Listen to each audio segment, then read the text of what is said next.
Hi hello नमस्कार, मी शर्मिला। माझ्या या यूट्यूब चॅनलमध्ये माझ्या सगळ्या गोडताईंचं आणि मैत्रिणींचं खूप खूप खूप स्वागत करते। आजचा दिवस तुम्हाला खूप आनंदाचा, सुखाचा, समाधानाचा आणि भरभराटीचा जावो ही स्वामी महाराजांच्या चरणी प्रार्थना करते आणि आपल्या या आजच्या नवीन व्हिडिओला सुरुवात करते। देवपूजा करून देखील देव प्रसन्न होत नसेल, देवांची कृपा आपल्यावर होत नसेल तर लक्षात घ्या, आपल्या हातून कळत नकळत अशा चुका होतात की ज्यामुळे आपल्यावर परमेश्वराची कृपा होत नाही। एक लक्षात घ्या, प्रत्येक गोष्टींचे नियम असतात।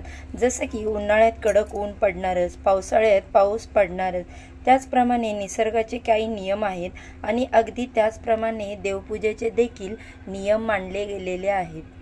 आणि या नियमानुसार जर देवाची पूजा केली तर देव खूप लवकर प्रसन्न होतात, लवकर पावतात। पण आजच्या या व्हिडिओमध्ये आपण देवांना अंघोळ घालताना कोणते नियमांचे पालन करायचे आहे ते बघणार आहोत।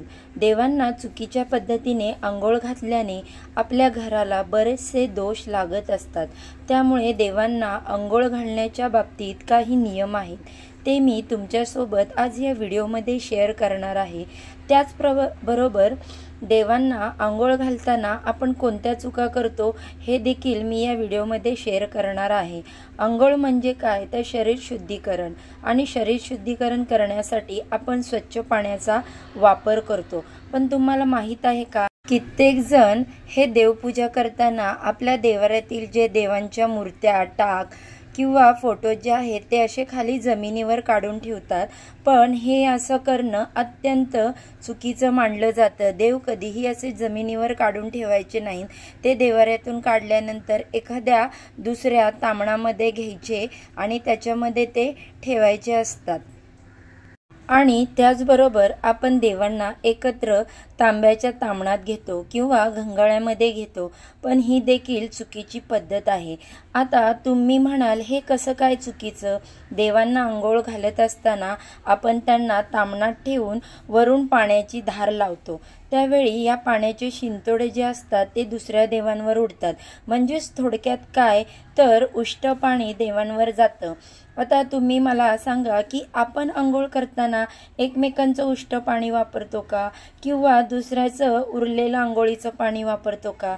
नाही ना। तर अगदी त्याचप्रमाणे देवांना देखील आपण अशा प्रकारे अंघोळ घालत असतो, तीही खूप मोठी चूक करत असतो। आणि हे सगळं पाणी घातल्यानंतर त्याच पाण्याने देवांना स्वच्छ करत असतो। म्हणजेच काय, या देवाचं पाणी त्या देवावर पडतं आणि त्या सगळ्या उष्ट्या पाण्यातच आपण बाकीचे देव स्वच्छ करत असतो।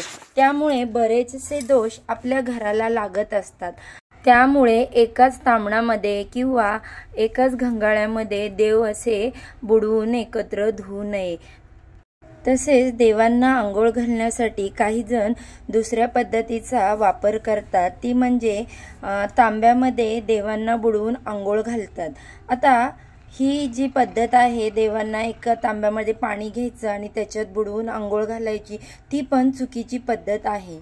कारण आपण एका देवाला पाण्यामध्ये त्या तांब्यामध्ये अंघोळ घालतो त्यावेळेस ते संपूर्ण पाणी एका देवासाठी वापरलं जातं। त्यानंतर त्याच पाण्याने दुसरा देव धुवायचे नसतात। आता बघा, बऱ्याच जणी काय करतात तर दुसरा देव देखील घेतात आणि त्याच पाण्याने तो देव स्वच्छ करतात। त्यामुळे पण घराला दोष लागत असतात। त्यामुळे ही पण चुकीची पद्धत आहे देवांना अंघोळ घालण्याची। तर आता जाणून घेऊया देवांना अंघोळ घालण्याची योग्य पद्धत कोणती आहे ती। सर्वप्रथम निर्माल्य जे आहे ते आपल्याला काढून घ्यायचं आहे आणि त्यानंतरच देवांची वस्त्र, माळा सगळ्या साईडला काढून घ्यायच्या। देवघर स्वच्छ पुसून घ्यायचं, जेणेकरून देवांना अंघोळ घातल्यावर त्याच्यावर धूळ बसणार नाही। वस्त्र बदलायचं, ही सगळी स्वच्छता झाली। कोणतीही पूजा आपण अग्नीच्या साक्षीने करतो, त्यामुळे दिवा प्रज्वलित करून उदबत्ती देखील लावून घ्यायची आहे। आपण या दिव्याच्या तेजोमय प्रकाशाने आणि उदबत्तीच्या सुगंधित वासाने देवांना अंघोळ घालायला सुरुवात करायची आहे। बघा, देवघरामध्ये काही धातूचे देव असतात तर काही फोटो फ्रेम। सगळ्यात आधी फोटो फ्रेम स्वच्छ करून घ्यायच्या, त्यासाठी स्वच्छ वस्त्र व टॉवेल वापरायचा आहे। आता बघा, देवांना अंघोळ घालण्यासाठी आपल्याला कोमट पाण्याचा वापर करायचा। एक तामण तुम्हाला घ्यायचं आहे।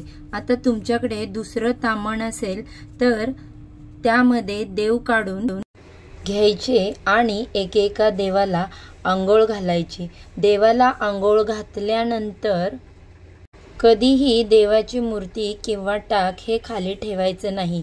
एक नॅपकिन ठेवायचा अंथरूण आणि त्यावर देव ठेवायचे आणि पुसून घ्यायचे। मगाशी मी सांगितल्याप्रमाणे एका देवाला अंघोळ घालायची। दुसरा देव तामणात न ठेवता वर धरून पाणी घालायचं, म्हणजे पहिल्या देवाचं उष्ट पाणी दुसऱ्या देवाला लागणार नाही। अशा प्रकारे सगळे देव स्वच्छ करायचे। सगळे देव स्वच्छ झालेले आहेत। आता तुम्ही बघू शकता, मी इथे अंघोळ घातल्यानंतर सगळ्या देवांना एका स्वच्छ कॉटनच्या वस्त्रावर ठेवून कोरडं केलेलं आहे। आता अंघोळ घातल्यानंतर देव असे स्वच्छ आणि कोरडे केले की त्यांच्यावर पाण्याचे डाग पडत नाहीत आणि वारंवार आपल्याला हे देव साफ करायची गरज पडत नाही। त्यामुळे अशा प्रकारे देव स्वच्छ करून त्यांच्या जागेवर ठेवा।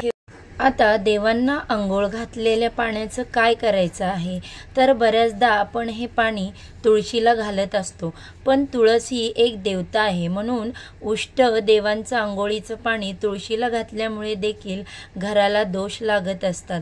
त्यामुळे तुम्ही देवांना अंघोळ घातलेले पाणी दुसऱ्या कोणत्याही झाडाला घालू शकता।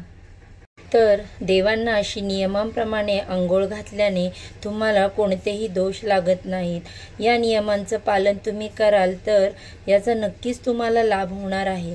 बऱ्याचदा आपण असं म्हणत असतो की मी इतकं देवांचं करते तरी देखील माझ्यासोबतच असं का घडतं, त्यामागचीही कारणं आहेत। त्यामुळे घरात कटकटी, भांडणं होतात, मुलं ऐकत नाहीत, हट्टी बनतात, स्वतःचंच खरं करतात। त्यामुळे या गोष्टी घडत असतात। या काही गोष्टींचं तुम्ही पालन केलं तर त्याचा नक्कीच तुम्हाला फरक जाणवेल आणि घरातील काही दोष असतील तर ते हळूहळू कमी व्हायला मदत होईल। तर बघा, हा आजचा होता आपला व्हिडिओ। देवांना कशी अंघोळ घालायची, कोणत्या नियमांचं पालन करायचं, हे मी तुमच्यासोबत सगळं शेअर केलेलं आहे। तर तुम्हाला आजचा व्हिडिओ आवडला तर माझ्या चॅनेलला लाईक, शेअर आणि सबस्क्राईब करा। हो, नुसतं सबस्क्राईब करू नका तर बेल आयकॉनचे बटन क्लिक करायला विसरू नका, जेणेकरून मी नवीन व्हिडिओ अपलोड करेन त्याचे नोटिफिकेशन तुमच्यापर्यंत अगदी सहजपणे पोहोचेल आणि तुम्ही एक पण व्हिडिओ मिस करणार नाही। तर चला मग, आजचा व्हिडिओ इथेच संपवते। सर्वांना श्री स्वामी समर्थ।